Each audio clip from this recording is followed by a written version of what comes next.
If you rode a city bus in Britain in the years after the war, the chances are you rode a Guy, a heavy, slow, indestructible double-decker built in Wolverhampton, with a cast brass Indian chief riding the radiator and the words "feathers in our cap" stamped on every grille.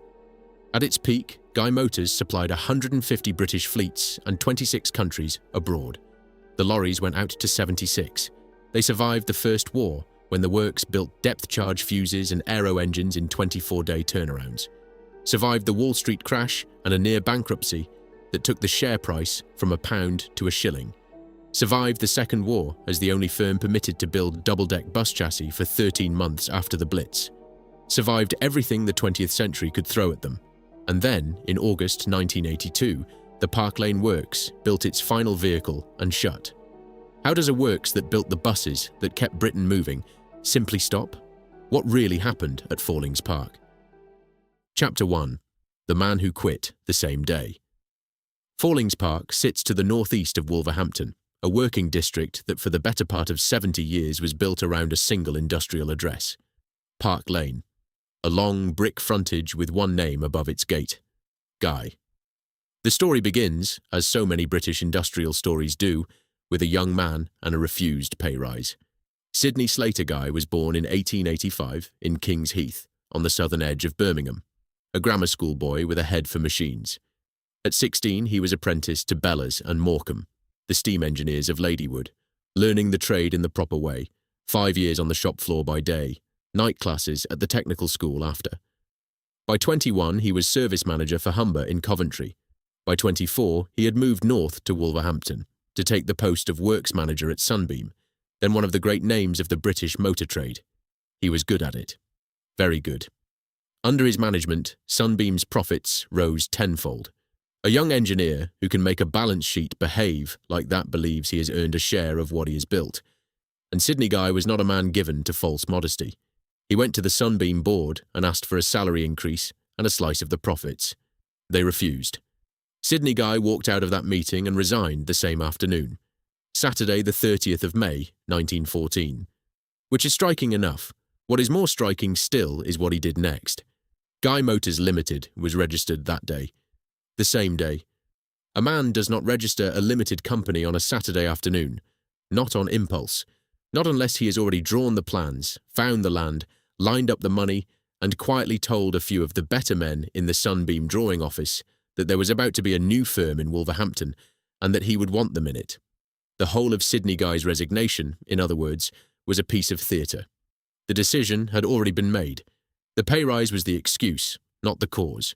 Within weeks, the foundations were going in at Park Lane, Fallings Park, on the northern edge of Wolverhampton. Land had been cheap there because the centre of town, hard against the canal and the railway, had no room for the kind of single-storey assembly shops the new motor industry needed. By September, the first product was rolling out of the new gate, a 30-hundredweight lorry, built around a white and poppy four-cylinder engine with a chassis Guy himself had patented. Lightweight pressed steel rather than the heavy rolled steel channel everyone else was using.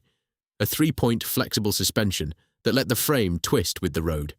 A road speed governor he had also patented himself. The first passenger version, fitted with a 14-seat body, went into service in the Scottish Highlands, running the mail and the post between Auchnasheen and the surrounding glens. A Wolverhampton chassis crossing the heather. The Guy was already a long way from home. Sidney Guy would file over 80 patents in his career, in the United Kingdom and abroad.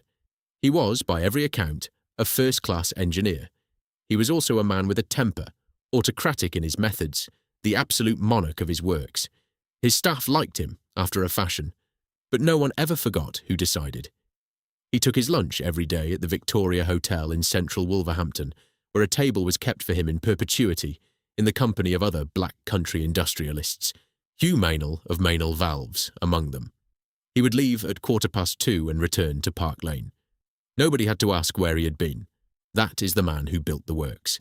A young King's Heath engineer with a fierce temper, a quick mind, and the kind of premeditation that drafts a company on the same day he resigns the job that should have given him his future. Britain in 1914 was full of men like Sidney Guy. Some of them built empires. He built one of the longest-lived independent motorworks in the country, and he ran it from that gate at Fallings Park for 43 years. The other thing about Sydney Guy is that he did not live to see his works closed, but we will come to that. Chapter 2. Dragonflies and Dropped Frames. The First War found the Park Lane works only months into its life, and changed it utterly. The lorry production was suspended almost at once. The Ministry of Munitions wanted everything Sydney Guy had.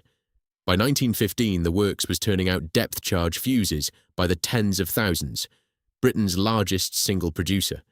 It was building Tyler truck engines and Maudslay gearboxes. And, in the closing year of the war, it took on the most demanding contract of its life. The Air Board wanted the new ABC Dragonfly, a 9-cylinder radial aero engine, in production at speed. Guy Motors built and tested the first one in 24 days.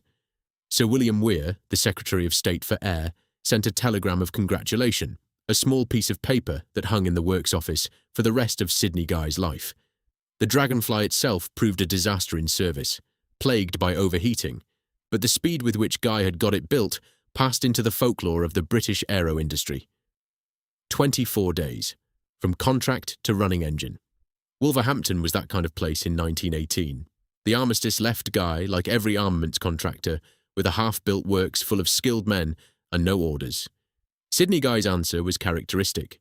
In 1919, he launched the Guy V8, an open tourer with an 8-cylinder engine and the first automatic chassis lubrication system ever fitted to a British car. It was Britain's first production V8. The chief designer was E.D.J. Buckney. Between 150 and 200 were built before the car business was quietly wound up in 1925. The cars never made money. Buses and lorries did. In 1924, Guy produced Britain's first dropped-frame passenger chassis, a single step into the saloon, where every other manufacturer still required a passenger to climb up over a high-frame rail, the B-type. 2 years later, an order arrived from Rio de Janeiro for 170 of them, fitted with dameless sleeve valve engines, a Wolverhampton chassis in the streets of Rio.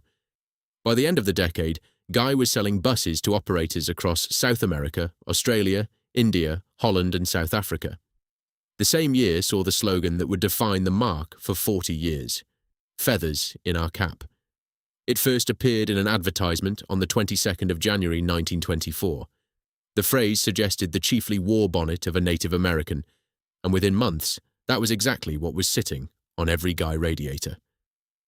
A miniature Indian chief, in cast brass, made by J.L. Tomey of Coventry, looking out over the bonnet of every truck and bus that left Park Lane. A black country firm with a war bonnet for a mascot. The whole of British industry at that moment in a single small piece of cast metal. Beneath the mascot, the products kept coming. In 1926, the first British 6-wheeled double-decker, built in partnership with Owen Silvers, the general manager of Wolverhampton Corporation Transport. The same year, the first British 6-wheel trolleybuses, the BTX, using a Reese-Stevens motor and Reese-Returbo regenerative control gear, developed and tested through the late winter of 1926 on the streets of Wolverhampton. A 6-wheeled double-deck sleeper coach ran between London and Manchester in 1928, with bunks on both decks. The contemporary press carried a story, never quite verified, of a passenger in a lower deck berth who felt seasick, climbed to the upper deck for fresh air, and was promptly sick over the railing. In 1928, Sydney Guy made his first serious mistake. He took control of the Star Motor Company, his old neighbours and rivals in Wolverhampton, and moved their production to a new site at Bushbury. Star made cars that nobody much wanted. Guy lost money on everyone. When the Wall Street crash arrived in 1929, the small luxury car market evaporated, and Star went into receivership in 1932. The Guy share price fell from £1 to 1 shilling. The works at Park Lane stood half empty. Two things saved it. The first was the Road Traffic Act of 1930, which favoured lighter commercial vehicles, and Guy already had a range of them.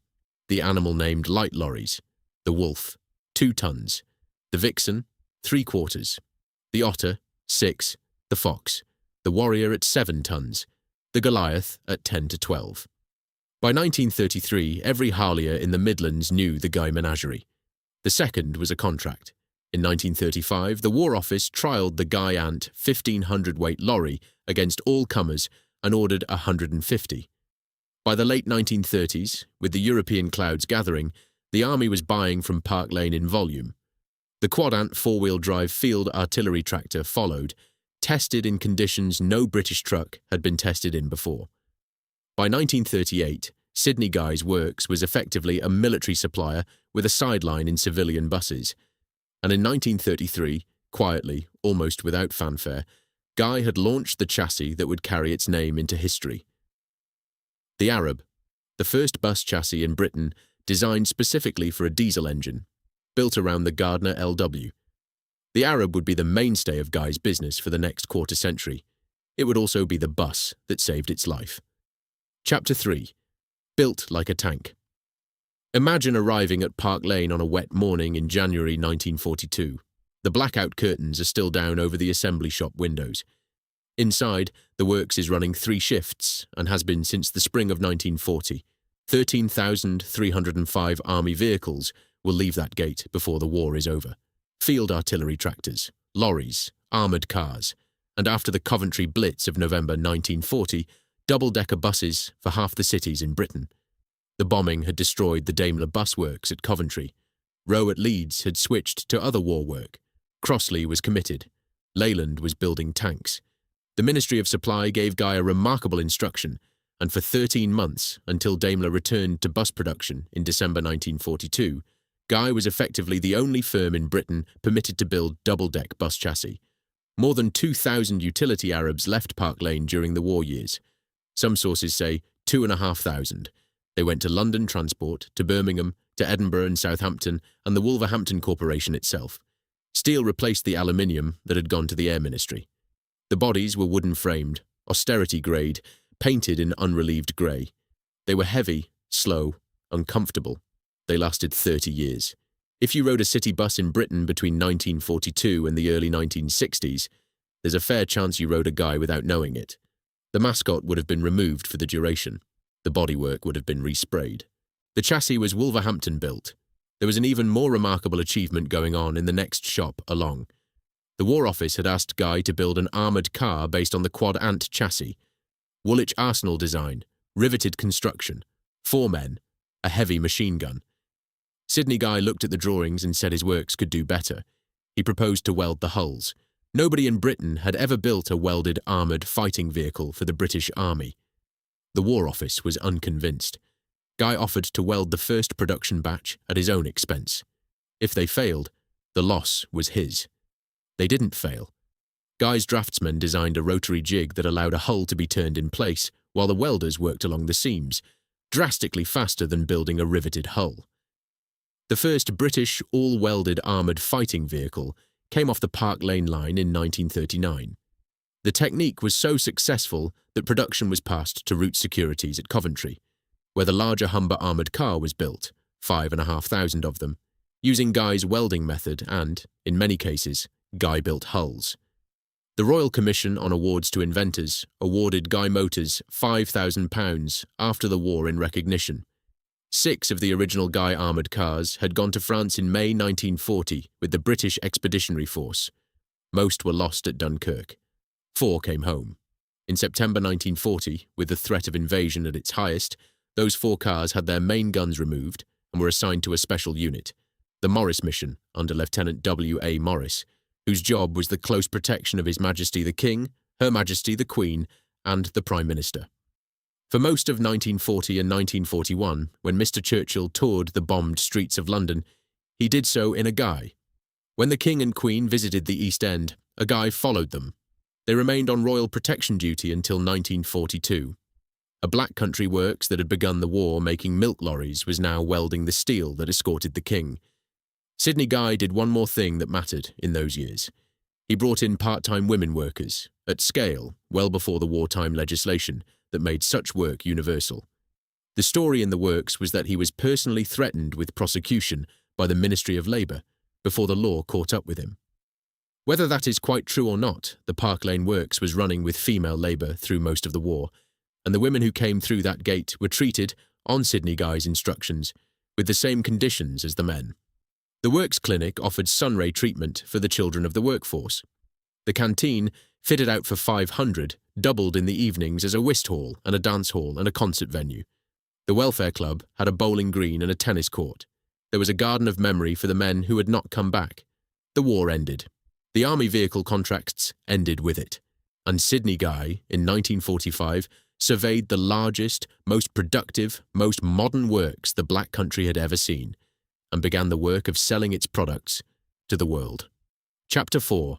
150 Fleets. By 1954, the Park Lane Works occupied 23 acres. The original landholding had been 60 acres. Sidney Guy had bought generously in 1914, expecting to expand, and he had.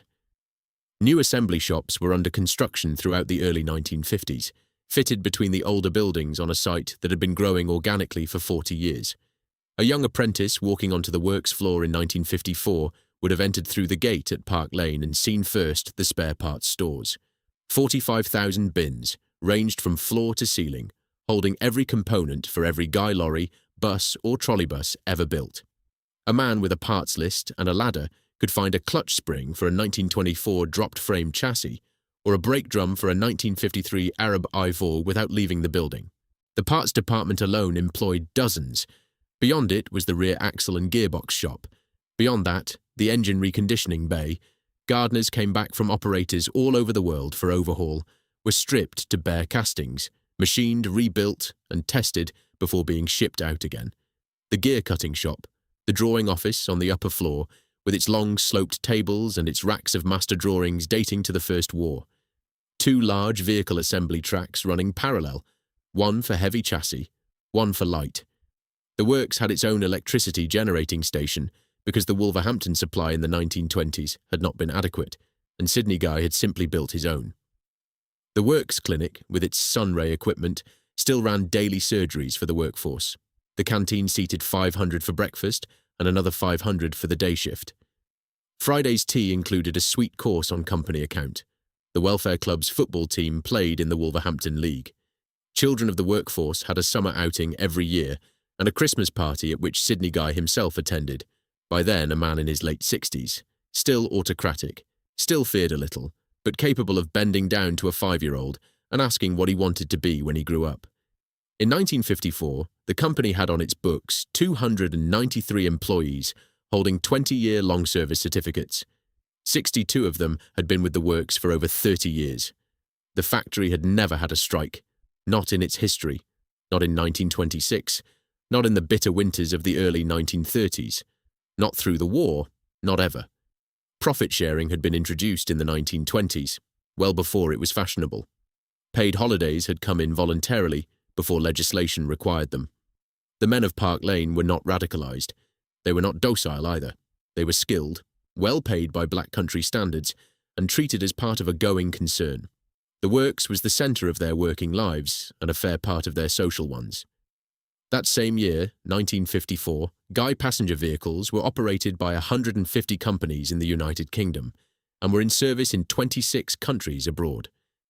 Birmingham City Transport had just placed an order for 100 Arab IVs. Edinburgh Corporation, Lancashire United, Chester, Burton, Southampton, all ran Guys. London Transport, which had received the bulk of the wartime utility Arabs, still operated them on outer suburban routes. The Arab I-4, Gardner-powered, half-cab, exposed radiator, capable of 200,000 miles on its original engine, was the standard Black Country bus, and you could see it in Cape Town, Durban, Johannesburg, Karachi, Calcutta, Belfast, Brussels, Amsterdam and Auckland. In 1948, the works had absorbed the Sunbeam trolleybus business, a wonderful piece of history, because Sunbeam, of course, was the firm Sidney Guy had walked out of in 1914. He now owned its successor in passenger vehicles. Sunbeam trolleybuses ran the streets of South Africa and the streets of Wolverhampton in the same colours. The combined operation made Guy the largest trolleybus manufacturer in the country. The lorries, too, were everywhere. The Otter at 6 tons, the Warrior, now in a heavy form, at 8 to 10. The Invincible, launched in 1954, originally to be called Goliath, then renamed for marketing reasons, was a heavy goods chassis using AEC components, capable of 14 tons and rising eventually to 24. By 1955, the works had switched to fiberglass cabs for most of its range. A Guy Invincible pulling a tanker through the Yorkshire Dales in 1956 was a piece of British industrial competence as solid as anything coming out of Coventry or Crewe. In 1957, the works built the Johannesburg Giants, 10 enormous double-deck buses for the South African city, then the largest buses in the world. The South African subsidiaries, set up 2 years earlier in Cape Town, Durban and Johannesburg, were selling Guy vehicles directly to operators across the Union. 26 countries became 76, eventually. A Wolverhampton mascot looking out from a radiator on 3 continents. That same year, after 43 years at the head of the works, Sidney Guy retired. He was 72. The succession was orderly. A.L. Blower took the chairmanship, Colonel Merritt the managing direction. Sidney Guy's sons, Trevor and Robin, remained on the board. The founder withdrew to his house at Albrighton, near Wolverhampton, with Layla, his wife, and watched what he had built carry on without him. He had every reason to be content. The works was the most respected truck and bus builder in the Black Country. It was profitable. It was strike-free. It exported to scores of countries. And it had in development what would be the most technically advanced double-decker in Britain, a bus that would carry the very name of the town that had built it, the Wolfrunian. Chapter 5. Apex of the Empire. The 1958 commercial motor show at Earl's Court was Guy's high watermark. 4 new models on the stand. The Invincible Mark II, with its bold new fiberglass cab, the Warrior Mark II. The Victory, an export Trambus chassis aimed at the African and Asian markets, where it would still be in production a quarter-century later. And the Wolfrunian, a concept double-decker so radical that the trade press took a full hour to work through its specification. Sidney Guy was at the show, in retirement now but still a presence. His sons stood with him on the stand. Operators came from across Britain and the Commonwealth to look at the new range. A Karachi delegation placed an order. A South African fleet engineer signed for 40 victories. The chairman of West Riding Automobile, the largest independent bus operator in Britain, spent the better part of an afternoon with the Wolfrunian prototype, walking around it, asking questions, climbing the stairs to look at the upper saloon. Guy Motors at that moment had everything a British engineering firm could want, a reputation second to none for durability, a workforce in 5 figures across Park Lane and Bushbury, a no-strike record stretching back to 1914, exports to 76 countries, a chairman in Blower and a managing director in Merritt, who had both grown up in the works, a founder in his quiet retirement at Albrighton, who could read in his morning paper that his company had been awarded another contract and could lift his telephone and be put through to the works in 3 minutes. And beneath all of it, beneath the show stand, the contracts, the orders, were the 2 decisions that had already been made. Decisions taken at the height of the company's success by the people most committed to its future, in the conviction that they would carry the firm into a new era. The South African subsidiaries, set up in 1955, selling Guy vehicles directly through company offices, on hire purchase, with Guy itself underwriting the finance, generous trade-in allowances against near-scrap vehicles, the whole structure built on Sidney Guy's personal affection for a country he had visited recuperating from pneumonia after the war and had, in his own words, fallen in love with, and the Wolfrunian, Britain's first front-engined, front-entrance, disc-braked, air-suspended, low-floor double-deck bus, a specification that would not be matched in volume production for another 20 years. Co-developed with Ronald Brooke, the fleet engineer of West Riding, who had pushed Guy to build the bus that no other manufacturer would touch. 20 years ahead of its time, as the engineering press would later say. 3 years ahead of any margin for error. Sidney Guy, at 72, sitting in his garden at Albrighton in the summer of 1958, had no reason to think that either of those decisions was wrong. He had taken decisions like them all his working life, and they had built him the works at Park Lane. He had no reason to think the works would not continue another 43 years. It would continue another 24, and the seeds were already in the ground. The Park Lane gate would close for the last time on an August evening in 1982, in a town that had lost 200 factories and 16,000 jobs in the preceding decade, on the order of a corporation Sidney Guy could not have imagined in 1958. A corporation that, when it was founded 10 years later, would treat Guy Motors of Wolverhampton as a rounding error in its accounts. That is the story of how a profitable, strike-free, skilled British truck works was switched off because the company that owned it had failed. and needed a sacrifice. Chapter 6. The Bus That Was Too Clever. The Wolfrunian was named for Wolfrun, the Mercian noblewoman who had given Wolverhampton its name 1,000 years before. It was the boldest piece of marketing Guy had ever attempted. A bus that carried the very name of the town that built it, sold on the promise that it was unlike anything else on British roads. It was also true. The specification was extraordinary for 1959. The Gardner 6LX, 10.5 litres, mounted not at the back like every other modern double-decker, but beside the driver at the front, leaving the entire rear of the bus available for a low floor and a front entrance suitable for one-man operation. Independent front suspension, airbags instead of conventional steel springs, gurling disc brakes when every other British double-decker still ran on drums, a floor low enough to clear the railway bridges of West Yorkshire's coalfield routes, where the West Riding Automobile Company ran half its services. The man who had asked for all of this was Ronald Brooke, West Riding's fleet engineer. The roads of the Wakefield coalfield were rough, the bridges were low, and Brooke wanted a bus that could carry 78 passengers under those bridges without scraping its roof and stop at every village without juddering its passengers off their seats. He had taken his shopping list to every major British manufacturer. AEC said no. Leyland said no. Daimler said no. Guy, in the person of its design team at Park Lane, said yes. Much of the specification was hammered out over restaurant tables between Wolverhampton and Wakefield, sketches on the backs of menus, long telephone calls late into the evening. A genuine collaboration between an operator who knew exactly what he wanted and a manufacturer who saw the chance to break into the front rank of the British bus industry. The prototype, bodied by Charles H. Rowe of Leeds, took to the road in 1959. West Riding ordered an initial batch. The trade press was rapturous. The Wolfrunian was an engineering triumph. It was also a disaster. The Gardner 6LX, sitting beside the driver, threw heat into the cab and noise everywhere. Worse, it threw weight onto the front axle. A standard double-decker carried perhaps 3 tons over its front wheels. The Wolfrunian carried over 6. The independent suspension, brilliantly designed in theory, was overloaded in practice. The disc brakes, fitted to wheels that had never been intended to carry that kind of load, wore out at alarming rates. Spare parts were expensive because no other manufacturer used them, so the economies of scale that had kept the Arabs' parts cheap simply did not exist for the Wolfrunian. In April 1969, the Ministry of Transport, alarmed by reports of front suspension failures, ordered the front 8 upper-deck seats of every Wolfrunian removed. The most advanced double-decker in Britain was now also the only double-decker in Britain that could not legally carry a full upper deck of passengers. 137 Wolfrunians were built. 126 went to West Riding.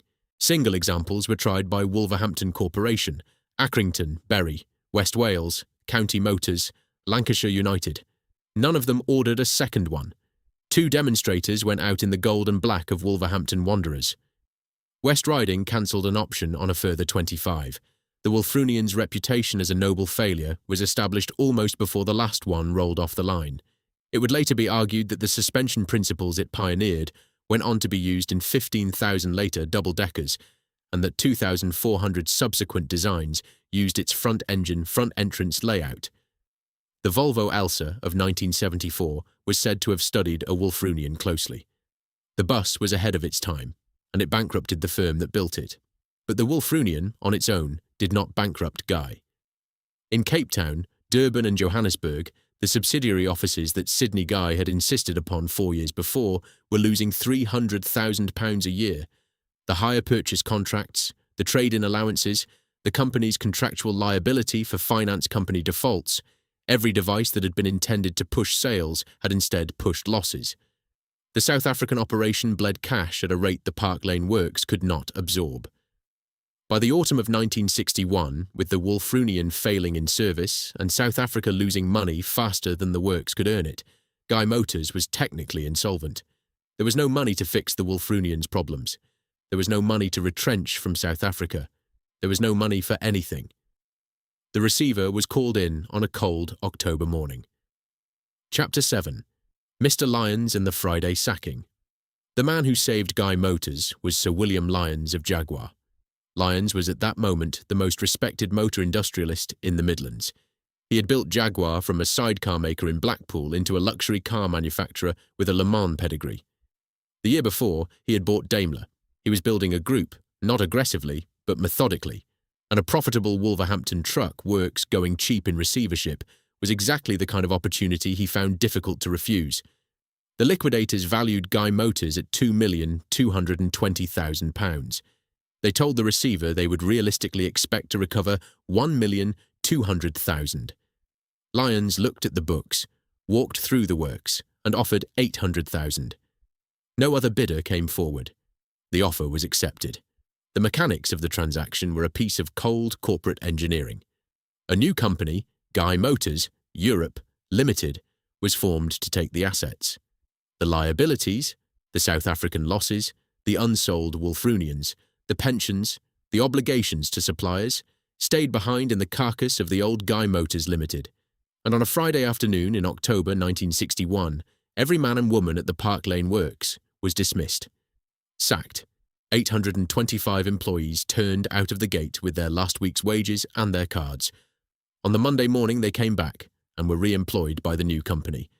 The same machines, the same benches, the same canteen, the same wages mostly, but the continuous service that meant pension rights, redundancy rights, holiday entitlements. All of that was gone. 47 years of accumulated rights in the old company had been extinguished over a weekend. Sidney Guy's sons did not come back on the Monday. Trevor Guy and Robin Guy, both still in their 30s, both directors of the firm their father had built, were not re-employed. The Guy family's involvement in Guy Motors ended on that Friday afternoon. Trevor, the younger, went farming at Whiston near Albrighton. Robin moved into property. Their father, in retirement at Albrighton, was 76 years old. He had walked out of Sunbeam in 1914 because they would not give him his share of the profits. He had now watched the firm that he built, that bore his name, eject his sons because £800,000 of Jaguar money commanded it. Lyons's hand was not unkind. It was simply hard. The Otter was discontinued. Parts of the Invincible range were dropped. Some Guy directors who survived the Monday sacking found their salaries cut and their pension rights renegotiated. The works was rationalised. It was also, very quickly, saved. The Big J was already in development, and it would be the truck that gave Park Lane its second life. Chapter 8. Big Jaguar. The Big J, Big Jaguar, was launched at the 1964 Commercial Motor Show, 3 years into the Jaguar era. It was a complete new range, replacing both the Warrior and the Invincible, designed around a new all-steel tilting cab built by Motor Panels of Coventry, and powered, initially, by the Cummins V6 200, a high-revving American engine that gave 192 horsepower at 2,600 revolutions per minute, more than enough to haul 30 tons up a motorway gradient at speed. Jaguar had bought the adjacent Paget works for the production. The engineering at Park Lane had been handed a clean sheet for the first time since 1933. The Big J was, by every contemporary measure, an outstanding truck. Commercial Motor tested a Big J 30-ton articulated outfit in 1966 and recorded a fuel consumption of 9.3 miles to the gallon laden. A figure, the magazine remarked, that would not have disgraced many 24-tonners. The braking was excellent. The performance was more than adequate. Operators bought it in numbers. The Cummins V6 200 itself proved unreliable and was quietly dropped from most chassis. Engines from AEC, Leyland, Gardner, Cummins's larger NH unit, and the Rolls-Royce Eagle replaced it. The cancelled V8 development that the press would later mythologise was a Cummins project at the neighbouring Henry Meadows works, killed not by malice, but by a customer base that could not accept its fuel consumption. The trucks themselves kept selling. 16,000 Big J chassis would leave Park Lane between 1964 and the end of the decade. Export markets took them in volume. Knockdown kits to Hong Kong, to Singapore, to Karachi, to dozens of African and Far Eastern operators. The Big J was so profitable that it kept the Park Lane works alive through the 1970s, when its corporate owners would, on more than one occasion, have preferred to close it. But the corporate owners were no longer Sir William Lyons. In July 1966, citing his age and his concern for Jaguar's long-term survival in an industry consolidating around 2 or 3 giant groups, Lions merged Jaguar, and with it Guy, into British Motor Holdings. 2 years later, in May 1968, British Motor Holdings was itself merged with the Leyland Motor Corporation to form the British Leyland Motor Corporation, under the chairmanship of Sir Donald Stokes. The whole transaction had the active encouragement of the Wilson government and of Anthony Wedgwood Benn, the Minister of Technology, who saw mega-mergers as the medicine for British manufacturing. Guy Motors, in 1968, became one mark inside a conglomerate of roughly 100 companies, headquartered in Portland House, Westminster. The conglomerate already contained Leyland itself, AEC, Albion, Scammell, Thornycroft, and Daimler, all building trucks and buses that competed with Guy's. The directors at Portland House had never set foot in Fallings Park. They were running a corporation the size of which the British motor industry had never seen, with rivalries between marques that the merger had been intended to end and had instead institutionalised. The first thing British Leyland did to Guy in the late 1960s was end its bus business. The government's new bus grant favoured rear-engined chassis, Atlanteans, Fleetlines, over Guy's front-engined Arab. The last Guy Arab Vaux for the UK market were delivered to Chester Corporation in 1969. 55 years of Guy passenger vehicles in Britain ended quietly, on a Cheshire delivery dock, with not a word in the trade press. The works carried on with the Big J. Through the 1970s, as British Leyland consolidated, Park Lane was increasingly given Leyland's own export work to assemble. The Land Train from 1975, the Marathon, a few Crusaders. A Wolverhampton works that had designed and built its own vehicles for 60 years was becoming a Leyland assembly shop. The Big J kept selling. Park Lane kept its profitability. The Victory Trambus chassis, sold across Africa and Asia, continued to roll off the line in respectable numbers. In 1975 came the Ryder Report. British Leyland was effectively nationalised. The losses had become unsustainable. The government took control of a corporation whose share of the British heavy truck market had fallen from 30% in 1973 to barely 13% in 1982. Imports from Volvo, Scania, DF and Mercedes were taking a quarter of the British truck market by the end of the decade. In 1977, Sir Michael Edwards was brought in as chairman. His brief was to cut British Leyland down to a size that could survive. He sacked Derek Robinson, the convener at Longbridge, in 1979. He closed the AEC works at Southall in the same year. He concentrated all future truck investment at Leyland itself, around the new T45 road train range, on a single test track and a single assembly line. Park Royal closed. Bristol closed. Scammell would close. Bathgate, the great Scottish lorry works, was on the list, and so was Fallings Park. Chapter 9. The Lamb.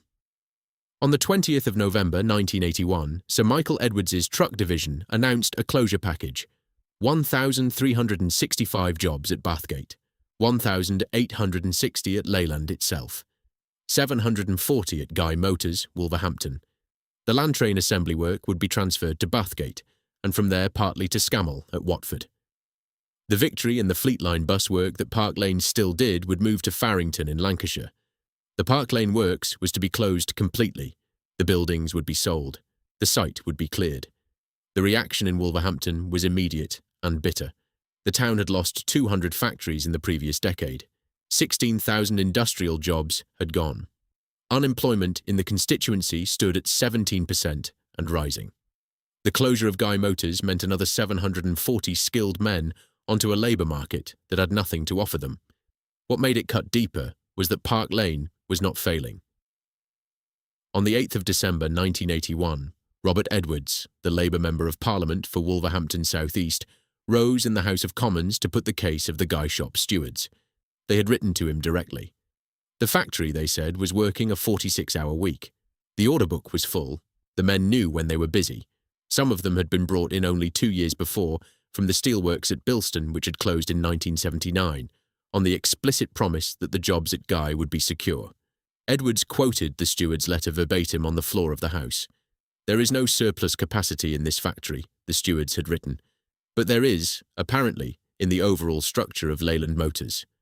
The surplus capacity, it is said, is elsewhere in the group. Guy appears to be the lamb to be sacrificed. That is the union's view." The shop stewards had also reported the plant director's own words to the workforce, delivered when the closure was announced.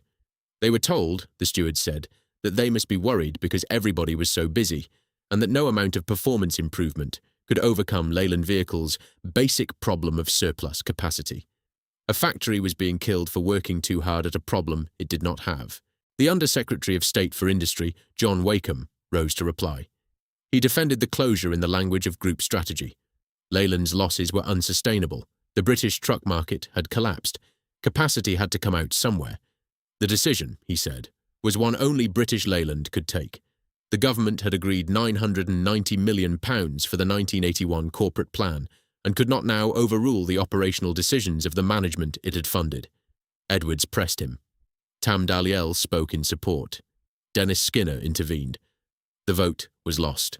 5 months passed. The works carried on as before, building land trains, building Victories, building fleet lines, at a profit, on a 46-hour week. The order book remained full. The men kept their heads down and worked. On the last shift in August 1982, the Park Lane Works built its final vehicle. Then it shut. Chapter 10. The Auction. The auction was held on Tuesday, the 5th of October 1982. 1,047 lots. It took the auctioneers 9 hours to work through them. Lot 1 was the works canteen equipment. The urns, the cookers, the steel counters that had served 500 breakfasts a day since 1923.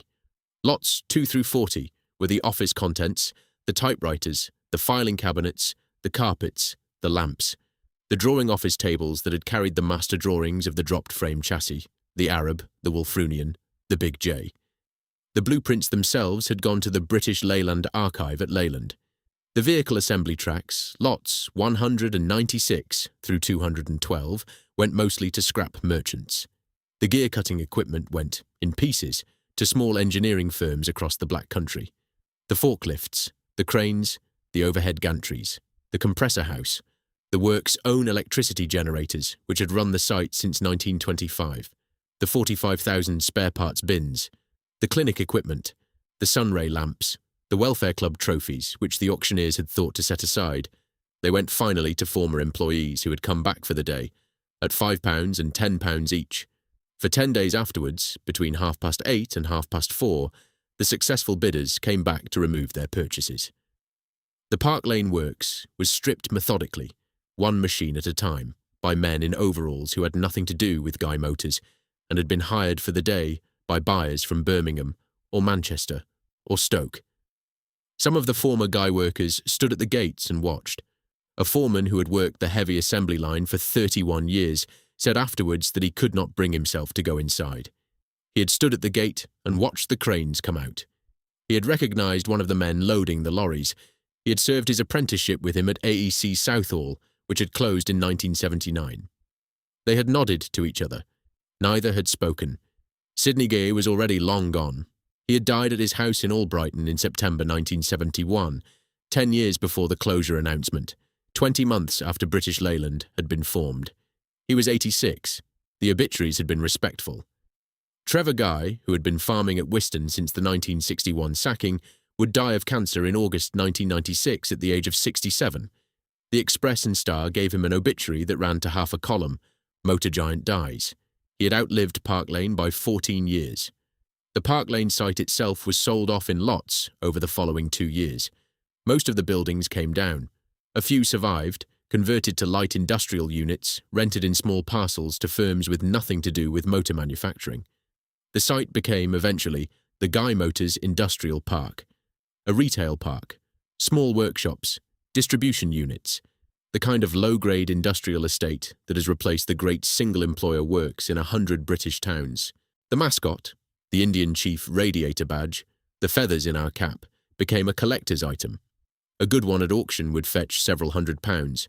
They turn up at vintage commercial shows, polished, displayed on stands beside restored Otters and Arabs and Big J's.